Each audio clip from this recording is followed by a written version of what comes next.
Oras Bishop Ephraim Fahutagana, alas 4:14. Uy! Nakapag-break ka na ba? Nakapag-relax ka na ba? Saan ka man nagtatrabaho, mapa-opisina man o work from home o mula mismo sa pwesto, sasabayan namin ang break time mo. Sasabayan namin ng mga balita at komentaryo, mga panayam ng mga taong viral ngayon. DZRH Break Time! RH Break Time!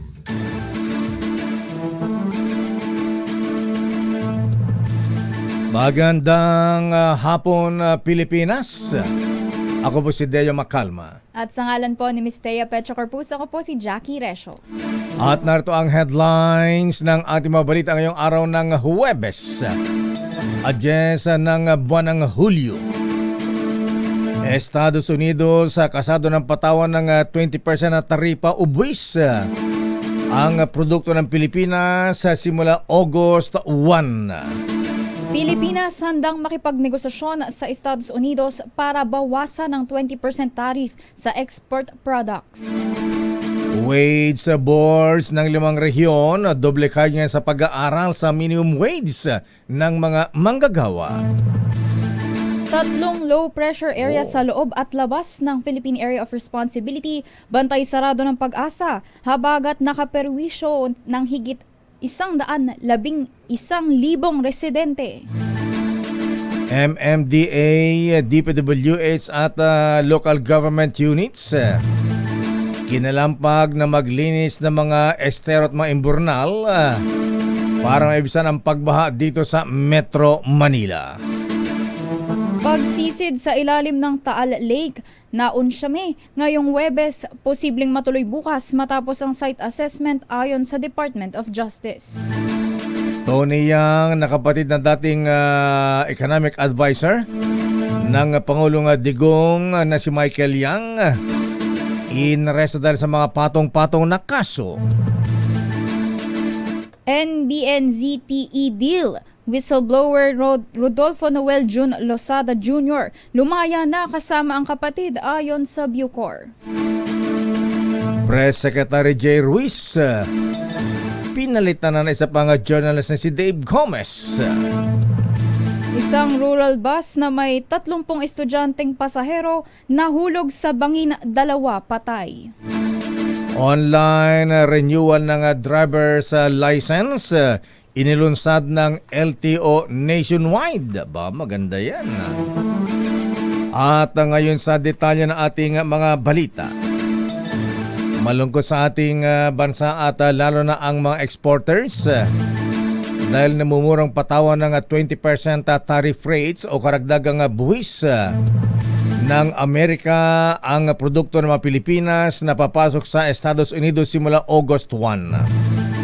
Batay sa sulat ni President Donald Trump para kay Pangulong Ferdinand Bongbong Marcos Jr., sinabi nito na tataasan ang bis sa mga ipapasok na serbisyo at produktong gawang Pilipino papuntang Amerika.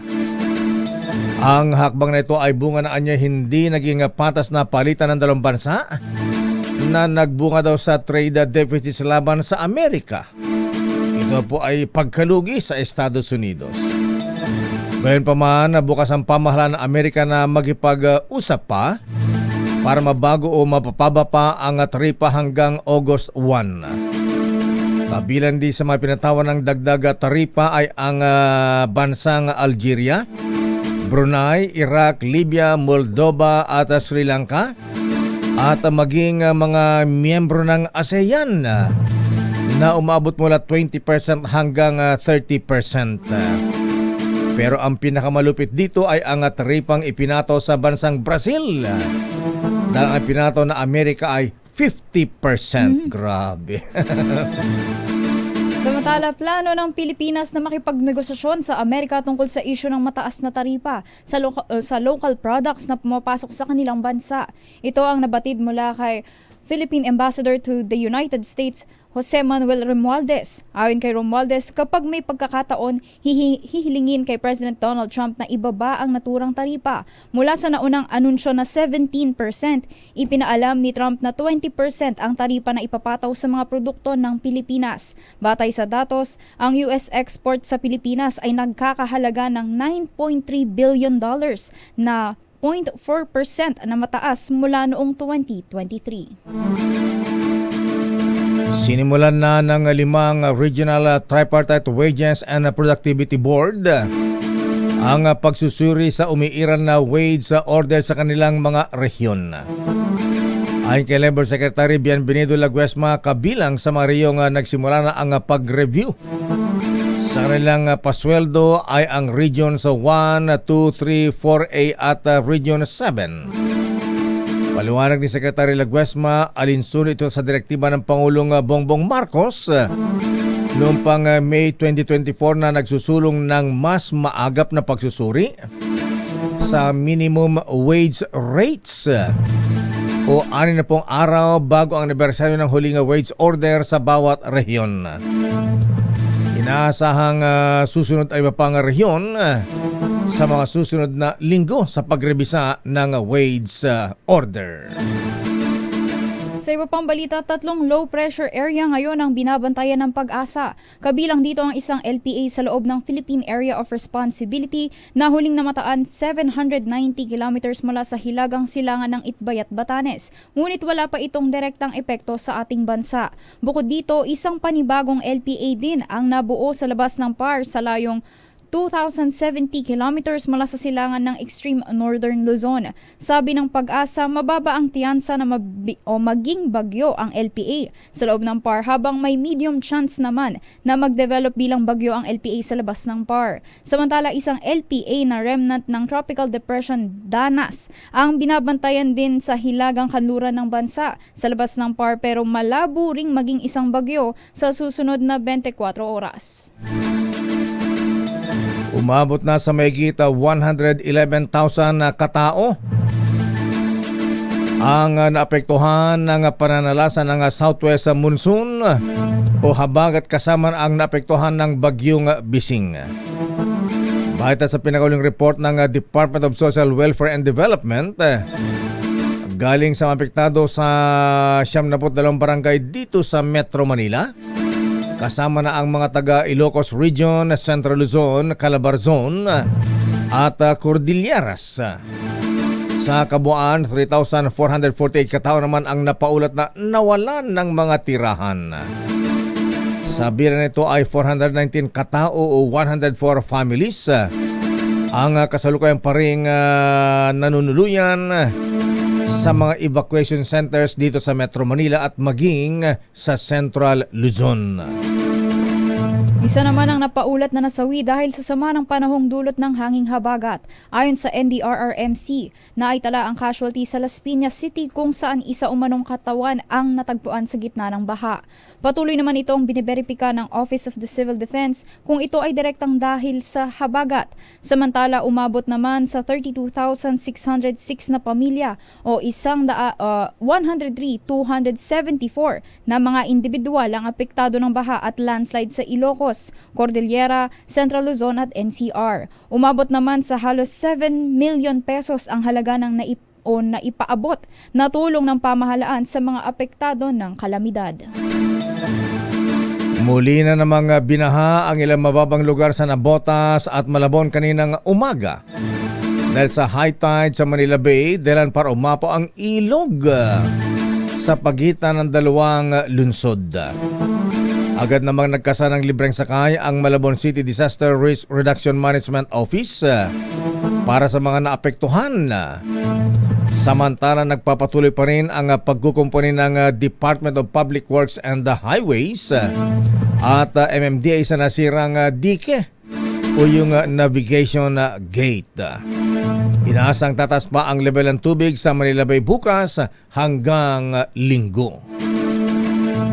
Pinalampag naman ni Senator Loren Legarda ang mga kinauukulang ahensya ng pamahalaan upang lalo pang paigtingin ang paglilinis sa mga daluyan ng tubig sa Metro Manila para makaiwas sa pagbaha. Ayon kay Legarda, Pangunahing responsibilidad ito ng mga LGU, MMDA at DPWH at dapat maagap umano ang mga naturang ahensya dahil taon-taon na binabayo ng ulan at baha ang Metro Manila.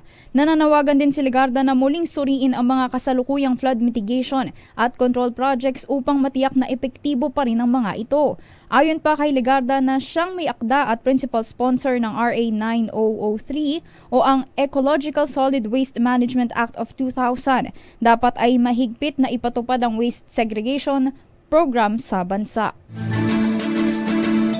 Naunsami naman ang nakatakdang diving operation sana ng Philippine Navy SEALs ngayong araw sa Taal Lake para hanapin ang mga labi ng sinasabi itinapon doon na 34 na sabungero. Ayon kay Justice Assistant Secretary Miko Clavano, bukas na gagawin ang pagsisid dahil kailangan muna magsagawa ng technical site assessment sa Taal Lake bago ang mismong search operation sa ilalim ng lawa. Pinangunahan ng Department of Justice, PNP, CIDG at Philippine Coast Guard at Navy ang site assessment na lumarga na ngayong tanghali upang tignan ang lalim ng tubig at sitwasyon sa lawa ng Taal bago sumisid ang mga divers. Umaasa si Clavano na may mahanap na ebidensya sa lawa na mas magtuturo sa kanila ng tamang direksyon sa kaso ng missing sabungeros. At isa sa mga tinatarget sisirin ng mga Navy SEALs o divers ng Navy ay ang isang fish pen na sinasabing pag-aari ng isa sa mga pinaghihinalaan. Samantala, inaresto ng pulisya sa Pasay City si Jian Shin Yang o mas kilala bilang si Tony Yang dahil sa patong-patong na atraso. Si Tony Yang ay kapatid ng dating economic advisor ni dating Pangulong Rodrigo Duterte na si Michael Yang. Batay sa report na tinanggap ni SPD Director Police Brigadier General Randy Arceo, galing ang order sa Municipal Trial Court sa Cagayan de Oro dahil sa falsification of public document, perjury at violation sa paggamit ng alias. Nabatid na gamit ang pangalang Antonio Maestrado Lim. Nagtayo ang 54 years old na Chinese national ng 12 kumpanya sa Cebu, Davao at Cagayan de Oro. Unang hinarang si Yang sa NAIA noong nakaraang taon dahil sa paglabag sa immigration laws kung saan din siya nakumpiskahan ng mga peking ID, halos 1.4 million pesos na cash at iba pang kontrabando. Kasalukuyan nang nasa kustodiya ng Pasay City Police si Yang. Babalikan natin ang pang detalye ng ating mga balita.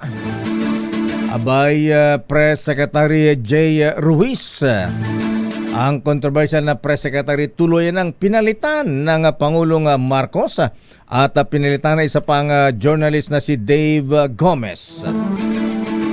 Samantala, NBN City Idil whistleblower na si June Lusada. Aba, nakulong pala ito. Lumaya na kasama ang kanyang kapatid mula sa Muntinlupa mula sa Bureau of Corrections. Nakulong pala siya. Samantala, isang bus na may sakay na 30 estudyante, Diyos ko po, nahulog sa bangin. 2 ang namatay, marami ang sugatan. Samantala, pagdami naman ng mga kabataan na gumagamit ng vape products, pinaiimbestigahan ng isang kongresista. Ang detalye ng mabalitang yan sa ating pagbabalik sa ating palatuntunang Break Time. RH Break Time. Oras sa Mr. Cesar Lee, Mr. Michael is my guy, Lieutenant Larry Francisco at Hermana Rosie Sarangaya. Alas 4:28. Ang oras na yan. Mga report si Standby Let Narciso. Aba, lupid itong report ni Raymond Dadpaas. Magugustuhan ito ng ating mga kababayan. Bilyon na pork barrel ng mga senador at congressmen. Questionin ni Senator Panfilo Ping Lacson. Abay, dapat noong pa yan. Oo. Inintay pa daw po nila si Senator Ping Lacson. Ganon, no? Sana may mangyari dyan. Mga kaibigan, suportahan natin ang Ping Lacson. Alam naman natin na ang pork barrel po, mga kaibigan ng mga mambabatas natin, source ng corruption yan Ang dami na walang taxpayers money dyan. Sandali lamang, Raymond. Mabuhay ka, Senator Ping Lacson. Ito man ang winner natin sa ating dikit promo. Abay, ito ay taga Valenzuela, sa Gatchalian Country, si Kuya Ronald Asuncion ng Valenzuela City. Kuya Ronald, magandang hapon po sa inyo. Magandang hapon din po, sir. Ayan, anong sasakyan mong dinikitan ng sticker ng DCRH po? L3 po, sir. L3.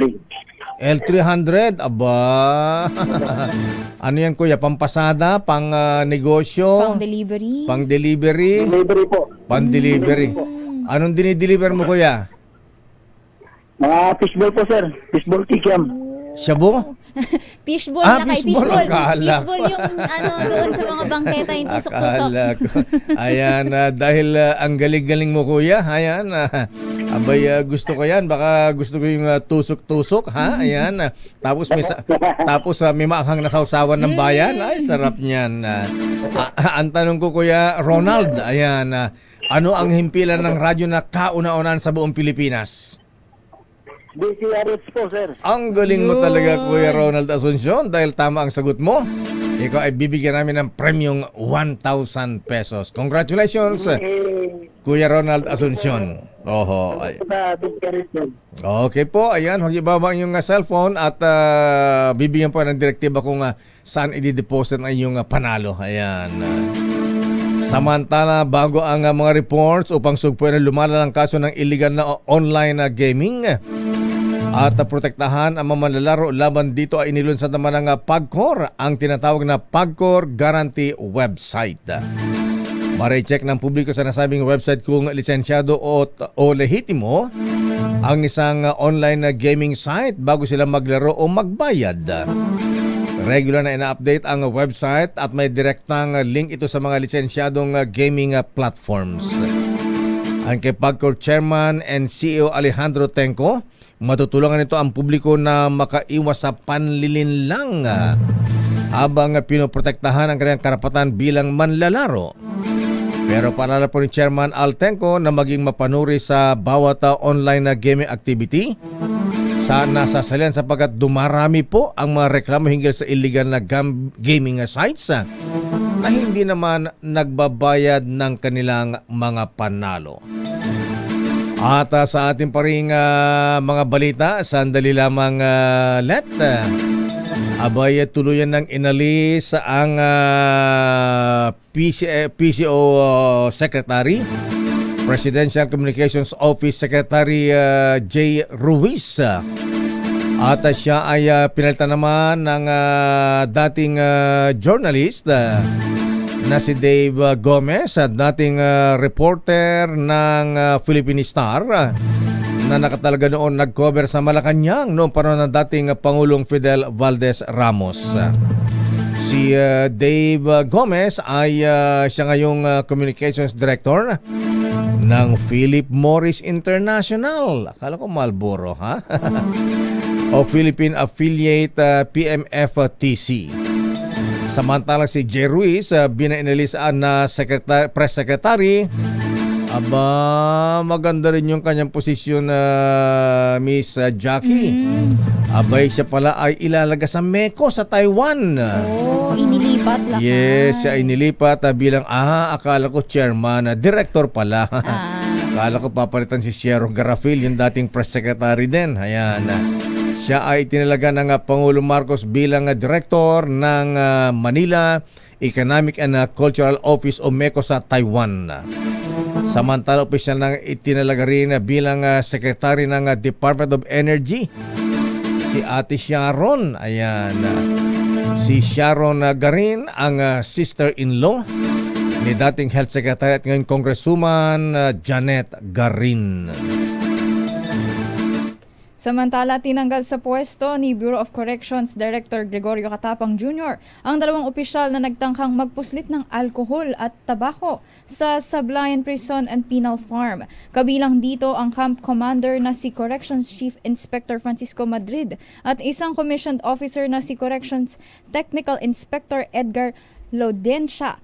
Sa ulat na natanggap ni Katapang, nakita ang isang dump truck sa labas ng SPPF Hospital na may permit na nilagdaan ni Madrid. Matapos tanungin ng mga otoridad, umami ng driver nito na si Rob Antaran na may karga itong malaking halaga ng kontrabando. Kabilang dito ang halos 300 na bote ng alak, halos 100 reams ng sigarilyo at 10 pakete at 37 sticks ng tabako. Samantala, pagtaas ng approval rating ng Pangulong Bongbong Marcos. Welcome sa Malacanang. Aba, natuwa ba ang Presidente Mislet? Ha? Di ba nagtatalon sa tuwa? Alabas siyang blowout dyan. Aris number 14, Let Narciso, please come in, Mislet. Lakay, Jackie, itinuturing ng Malacanang na magandang balita ang pinakahuling resulta ng Publicos Asia Survey na nagpapakitang tumaas ang ratings ni Pangulong Ferdinand Marcos Jr. Sa press briefing, sinabi ni Palas Press Officer Claire Castro na ibig sabihin nito na nakikita ang pagtatrabaho ng Pangulo. Pero ayon sa palasyo, hindi magpapaapekto si Pangulong Marcos sa anumang numero basta't gagampanan lang nito ang kanyang tungkulin. Katwiran ni Castro, hindi kasi dapat nagre-rely lamang sa mga survey. Narito si Yusek Castro. Maganda pong balita yan. Pero katulad na po na sinabi natin, hindi po tayo dapat nagre-rely lamang sa mga survey. Good news, bad news, kung ito man ay tumaas o bumaba ang approval rating ng Pangulo. Bakit? Dahil ang nais lamang po ng Pangulo ay magtrabaho. Batay sa pinakahuling Publicos Asia Survey na isinagawa mula June 17 hanggang 30, nakakuha si Pangulong Marcos ng 25% approval rating sa second quarter, mas mataas ng 19% sa nakaraang quarter, habang ang kanyang disapproval rating ay bumaba sa 47% mula 57%. Ito si Let Narciso para sa TZRH. Yes, Lakay. Ba't naman inalis na si Jay Ruiz as a press secretary? Ang galing-galing niya. Ayan, pinalitan pa na iba. Yun ang decision, Lakay, ng Malacanang. Ayan. Sa bagay, maganda rin yung kanyang position. Taiwan, Meko, ha? Ayan, oo. Si Dave Gomez. Sa Meko. Sa Meko. So magsasama sila ng dating press secretary din doon. Si Cielo Garafil. Ayan, oo. Lakay. Pero ang chairman, si Cielo Garafil. Director lamang si Jay Ruiz. Lakay. Si Secretary Dave Gomez, nanumpa na ba at nagpakita na ba sa Malacanang? Wala pang impormasyon, Lakay. Wala pa. Yun nga, inanunsyo kanina at ang sabi ni Secretary Ruiz Lakay, dahil nagpaalam na siya at nagpasalamat sa MPC, ayan, may isang linggong transition daw para sa pag-upo. Para ma-familiarize ang trabaho sa para ma-familiarize ang trabaho sa PCO. Ayan. Okay, pero sinong backer ni Dave Gomez, Ang lakas niya, Malakas pa kay Manon Chavit Singson, Okay, para kay Dave Gomez, ayan, namimit ko pa minsan-minsan to, pero hindi ko pa nakasama sa inuman nito. Ayan, Secretary Dave Gomez, ayan, good luck sa iyong bagong posisyon. Sana hindi ka magaya sa ibang mga press secretary na ang bilis-bilis palitan. Pang-5 na siya, no, Lakay? Pang-5 na ba siya? Okay, sa loob ng 3 taon. Ayan. Okay, Rod. Maraming salamat, Miss Let. Balik sa inyo, Lakay at Jackie. Eto. Gusto ko yung report sa Senado, Miss Jackie. Ayan. Eto na nga, Lakay. Bilyones na pork barrel ng mga senador at congressmen kukwestiyonin ni Senator Ping Lacson. Ang detalye magmumula kay RH28, Raymond Dadpaas. Raymond? Naghahanda na si Senador Panfilo Ping Lacson upang questionin ang alokasyon at distribution ng national budget, partikular na sa mga taong 2023, 2024 at ngayong 2025 na ang national budget ay kanyang tinawag na mangled beyond recognition. Sabi ni Lacson, sa pagbubukas pa lamang ng sesyon ng 20th Congress ay magdi-deliver na ito ng privilege speech para dito. Kasundito ng kanyang isiniwalat na may ilang senador at kongresista ang may bilyones na pork barrel. May senador na nakakuha ng 10 bilyong piso na pork barrel, may nakakuha ng 5 bilyong piso, ngunit may kongresista din na nakakuha ng 15 bilyong piso na Wow. pork. Malayo ito sa halaga ng idineklara ng Korte Suprema na unconstitutional ang pork barrel dahil noon ay 200 million pesos lamang ang pork barrel ng mga senador habang 70 million sa mga congressmen. Ngunit ngayon ay back with a vengeance ang paglalaan ng bilyones na pondo sa flood control projects. Ipinagmalaki ni Lacson na noong 2022 ipinagbawal ni dating Senate President Franklin Drilon ang paglalaan ng pondo sa dredging at flood control projects dahil kinukurakot lang ito. Naka-display lang ang dredging machine kapag may inspection sa bilyones na proyekto. Bilang patunay, sinabi ni Lacson na may isang maliit na bayan na may ilog at ito ay pinunduhan ng 10 bilyong piso na flood control project at may maliit din na barangay na pinaglaanan ng 1.9 billion pesos na flood control project. Raymond, alam mo, Raymond, ang kaganda dito kay Senator Ping Lacson, ayan, hindi ito mapaglalangan ng mga senador at mga mababatas dahil alam niya, ayan, nandyan siya sa loob. Ayan, kaya siya hindi tumatanggap ng pork barrel dahil alam niya ito ay source ng corruption. Yun na nga ang issue dito. At saka yun nga ba yung dati daw kasi, Mayor, kumbaga sa 200 million, masaya na sila. Ngayon, iba na. Oo. Bilyones na ang pinag-uusapan. Ayan, pagkatapos, laki-laki ng utang natin, pagkatapos, serbisyo sa bayan, ayan, yung mga project na lamang, may flood control project, ayan, natumbok niya, ha? Ayan, ang dami pa rin, baha pa rin, samantala, ang dami-daming flood control projects. Parang bumilis pa nga lakay Oo. ang pagbaha ngayon. Pati- Pero asan na yung flood Pati projects? presidente, nabola nila na ang dami-dami daw project. Pagkatapos, kabibida ng presidente, biglang bumaha sa Metro Manila. Ayun, yun at yun na ang kagandahan, Mayor, at babalik itong si Senador Ping Lacson sa Senado. Sana, Raymond, dumami pa ang mambabatas katulad ng Senator Panfilo Ping Lacson. Ayan, sayang wala na si Joker Arroyo at Miriam Defensor Santiago, ha? Ayan, sila din ang galit sa pork barrel noon. Kung minsan, Mayor, kasalanan din naman natin. Bakit? Yung mga binoboto natin. Sa bagay, tama ka dyan. Oo. Paano kasi nabibili ang boto, binebenta ang boto ayan, oo. So, Lalo na ngayon, Mayor, hindi ka pwedeng kumandidato kung wala kang dalang ayuda. ay oo, nasanay na ang mga botante natin na pagka wala kang ayuda, ay talagang di ka iboboto kahit kamag-anak ka pa.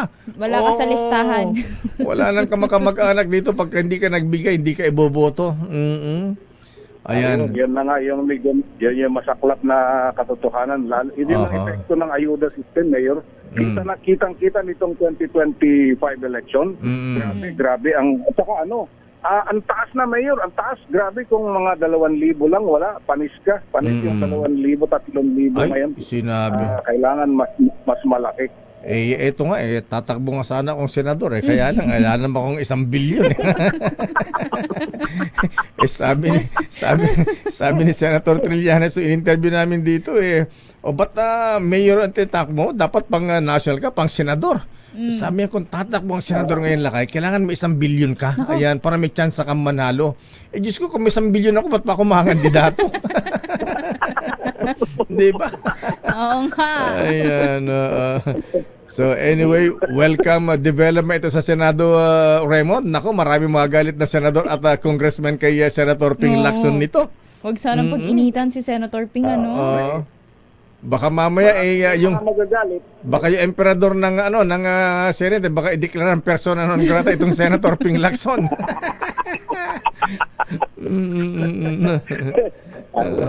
Magkakaalaman, Mayor. Magkakaalaman. Ayan, okay. Ngayon, Raymond, ang pinakamagandang balita, yung report mo tungkol kay Senator Ping Lacson. Ayan, thank you. Okay nga, Rud. Balik sa inyo, Mayor at Jackie. Maraming salamat Raymond at Paas at Senator Ping Lacson. Ayan, ituloy mo yan sir. Suportahan ka namin. Mabuhay ka. Babalikan natin lang pang mga report. Si Standby Giselle Ricafort. Wow! Nagtagsagawa pala ng technical site assessment sa Taal Lake kanina. Ayan. Pero bukas ay itutuloy na ang pagsisid ng mga 30 divers. Aba, dami nito, ha? Sino ba talaga, Giselle, ang sisisid? Mga tauhan ng Coast Guard, divers ng Coast Guard o divers ng Navy, yung mga Navy SEALs, ha? Sino ba mas magagaling sumisid sa mga yan? Ayan, akala ko mga Marines din ang magaling sumisid. Ayan. PCG daw muna, Lakay. Coast Guard muna. Ayan.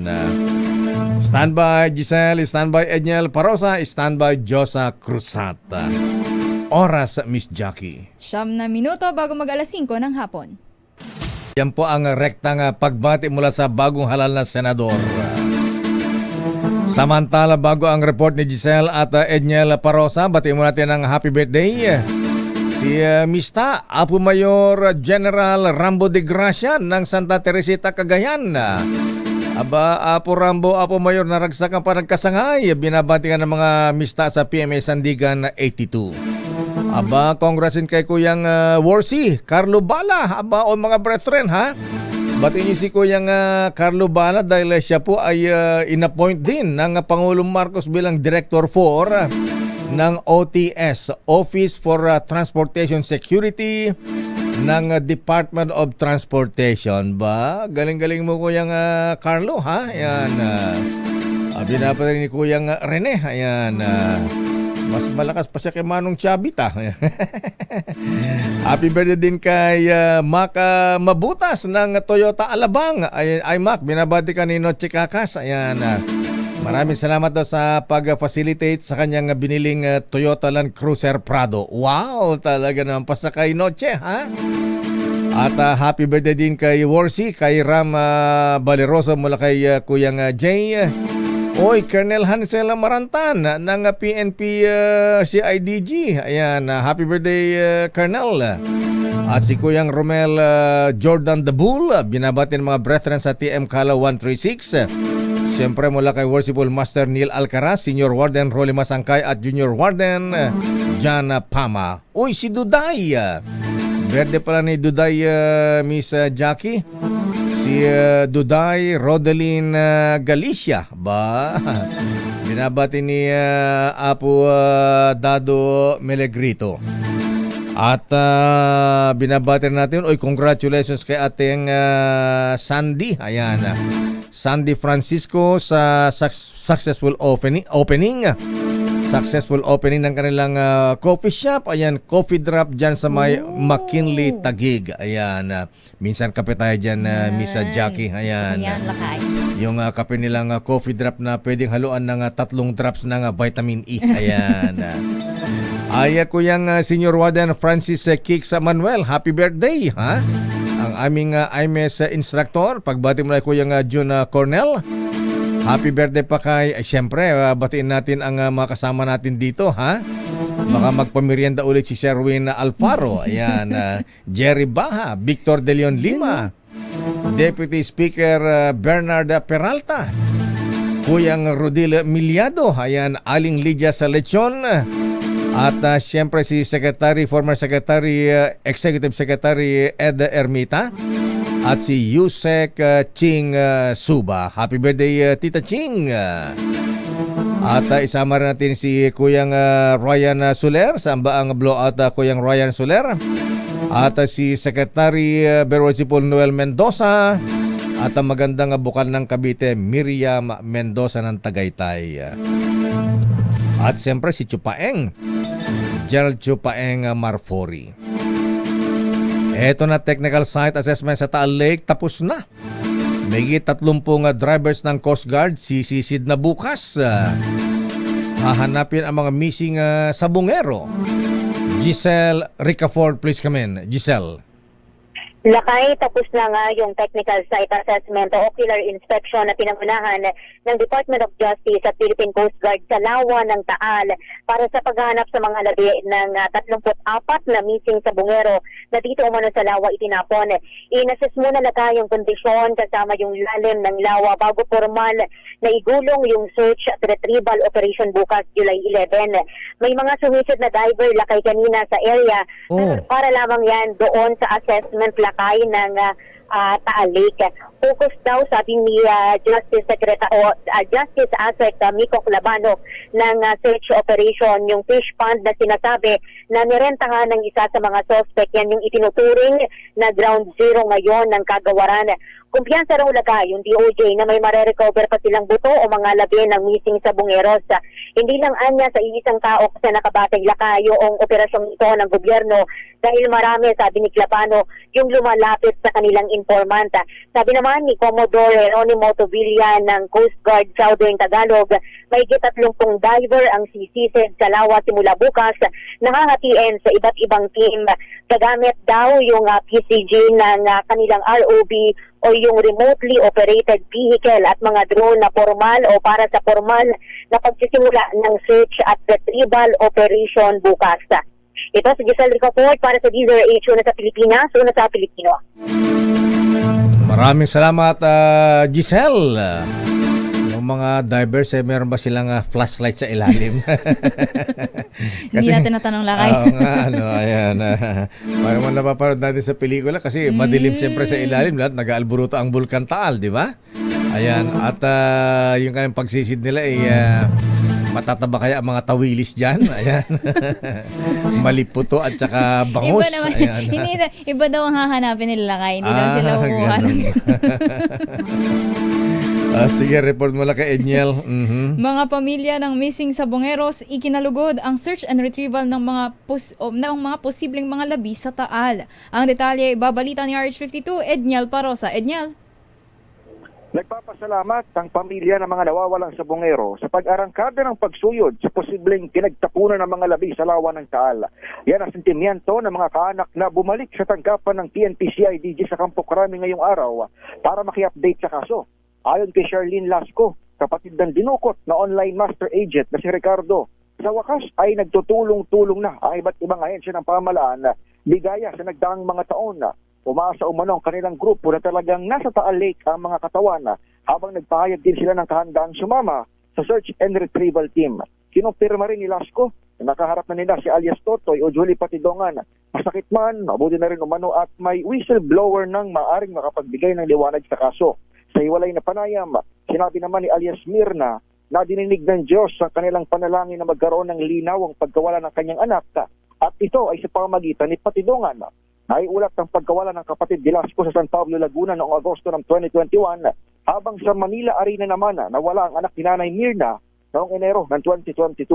Nagtungo si Mirna sa CIDG para magayin ng bagong reklamo dahil nabayaran daw ang kalibin ng kanyang anak na ayaw nang magpursige sa kaso. Ito si Edniel Parrosa, nag-uulat para sa DZRH. Una sa Pilipinas, una sa Pilipino. Maraming salamat, Edniel Parosa. Ayan, binabati mo natin si Kuyang Joseph Javier, ang mga brethren sa Kagitingan Masonic Lads. Ayan, good afternoon, Kuyang Joseph Javier. Maraming salamat sa vitamin JW. Ayan. Samantala, laya na. Ayan. Abay, dati nagamit ko pa yung chinelas nito sa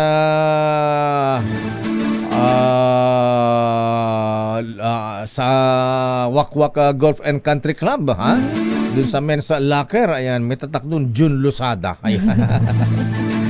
Laya na mula sa New Bilibid Prison sa Muntinlupa si NBN City Idil whistleblower Rodolfo Noel June Lusada Jr. Ayon sa Bucor, nakalay si June Lusada at ang kapatid nito na si Jose Orlando Lusada noong pang May 9. Abang tagal na pala. Natapos na ni June Lusada ang kanyang minimum sentence kaya na siya ay napagkalooban ng parol. Nakulong si June Lusada noong 2022 matapos sa pagtibay ng Korte Suprema ang hatol na 6 hanggang 10 taon. Wow, haba na pagkakakulong dahil sa kasong graft kaugnay sa iligal na paggawad ng public land sa kanyang kapatid. Si Lusada ang nagsilbing whistleblower sa multi-million NBN-ZTE deal na kinasasangkutan noon ng dating Pangulong Gloria Macapagal Arroyo. Ayan. Pati si dating chairman Benhar Abalos nadawit din dito Ayan. Kaya lang absuelto. Ayan. Meron ka rito. Mga ganun. Habang naglalaro ng golf sa wakwak. Ayan. Congratulations, Boy Laya. Ayan, June Lusada Jr. Showbiz Miss Jackie O. Yumaong comedy king na si Dolphy nais gawing national artist ng mga kongresista. Ang detalye magmumula sa Diyosa ng showbiz, Miss Josa Cruzat. Miss Josa? Jackie at Lakay, 13 taon na matapos pumanaw ang Comedy King. Muling binuhay ng mga kongresista ang panawagang kilalanin si Dolphy bilang national artist. Sa inihaing House Resolution No. 41 ni Manila 3rd District Representative Joel Chua, isinusulong na formal nang inominate si Rodolfo Dolphy Vera Quezon Sr. bilang national artist para sa kanyang makabuluhang ambag sa sining at kulturang Pilipino. Isinabay ang paghahain ng resolusyon sa paggunita ngayong July 10 sa ika-13th anniversary ng kanyang pagkamatay. Sa panukala, hinihiling na magsagawa ng pagdinig ang House Committees on Creative Industry and Performing Arts at Basic Education and Culture upang maisulong ang nominasyon ni Dolphy sa National Commission for Culture and the Arts. Bilang isa sa mga pinakaminamahal na personalidad sa larangan ng telebisyon at pelikula, nakilala si Dolphy sa kanyang mga iconic na papel na sumasalamin sa buhay ng karaniwang Pilipino. Mahigit 200 pelikula at hindi mabilang na TV shows ang kanyang nagawa sa loob ng kanyang 5 dekadang karera. Pumanaw si Dolphy noong July 10, 2012 sa edad na 83 dahil sa multiple organ failure at inalibing sa Heritage Park sa Taguig. Para sa Break Time Showbiz, ito si Josa Cruzata nag-uulat para sa DZRH. Una sa Pilipinas, una sa Pilipino. Maraming salamat, Josa Cruzat. At good afternoon, Congressman Nathaniel Nata Oducado. Ayan. Siguro sa ibang araw patalakayan nga natin ito, ha? Dahil pinaimbestigan niya ang paglaganap, pagdami ng mga kabataan gumagamit ng vape products. Ayan. At congratulations kay Congressman Albi Benitez dahil dinismiss ng Makati Prosecutor's Office ang isinampang kaso ng kanyang misis na Bausi. Ayan. Violence against women and children. Ayan. Congrats Kong Albi Benitez at siya natutuwa. Ayan. At na-dismiss ang kaso. Ayan. Dahil sa pagiging marupok. Ayan. Ayan naman nga Kong Albi Benitez kasi lapitin to ng mga chiching Gandang lalaki kasi ha. Ayan. Good afternoon. Sino si Alawi? Ano first name niya? Ibana. Ayan. Nalink kasi kay Ibana Alawi. Ayan. Pero dinismiss na ng Makati Prosecutor's Office. Ayan. At maraming salamat sa ating business correspondent, Mr. Michael Ismaygay. Ang dollar mo, Miss Jackie, itago mo lang dahil ang palitan ng dollar ngayon ay 56 pesos and 47 centavos. Lumakas ang piso. Ayan. At bumaba ang palitan dahil kahapon ang palitan 56 pesos and 57 centavos. Lumakas ng 10 centavos ngayon ang peso laban sa dollar. At yan ang kabuuan natin pala tunto ng break time. Ako po si Deo Macalma. At sa ngalan po ni Miss Thea Petro Corpus, ako po si Jackie Resho. Mga balansyadong balita susunod na. Henry Ura at Miss Kay Karen Oyong. Bye-bye. Ingat. Stay safe. Justi Agnina. Justi Kumuyog. Ang oras ay... Wow, ang saya. Isang barangay na labada, puro mancha pa. Goodbye, pahinga. Mommy, isang laba lang yan sa Pride Bar Blue. May powerful stain-away enzymes na malupit sa dunit mancha. At di masakit sa kamay. Isang laba lang yan. Hello, pahinga. Hello Pride for Blue. ACS. Tanggaling-galing mo. Smart dishwashing paste ko. Pritong ulam na masebo. Plato o kaldero. Tanggaling for everyday. Ganyan pag smart ang dishwashing paste. May double tanggaling formula. Tanggal ang sebo, tanggal ang bakterya. Pahit para walang bahid. Linis fantastic sa metal at plastic. Number 1 ko to. Tanggaling-galing mo. Smart dishwashing paste. ACS. Sa lahat ng bagay, simula pa lang, siguraduhing max protection na. Kasi pag kulang ang proteksyon, baka madaling masira. Sa ngipin, dapat may max protection din. Max sa alaga ng Unique Toothpaste. With Max Protect Formula, helps stop cavities before they start, while keeping breath fresh. Try Unique Maximum Fluoride Protection. Para max alaga, max protektado. ACS. Magbago man ang panahon, doon kami sa gawang Peerless. Champion, mula sa baretang pangmatagalan, purong powder. Hanggang sa mabulang liquid detergent. Kaya sa labahan, Champion! Tapat na walang katapat. How you spend your morning can often tell you what kind of day you are going to have. Me, I always start my day with a fresh cup of my favorite MX3 coffee. Mahalagang paalala, ang MX3 capsule ay hindi gamot at hindi dapat gamiting panggamot sa anumang uri ng sakit. magbago man ang panahon, doon kami sa gawang Peerless. Champion, mula sa baretang pangmatagalan, purong powder.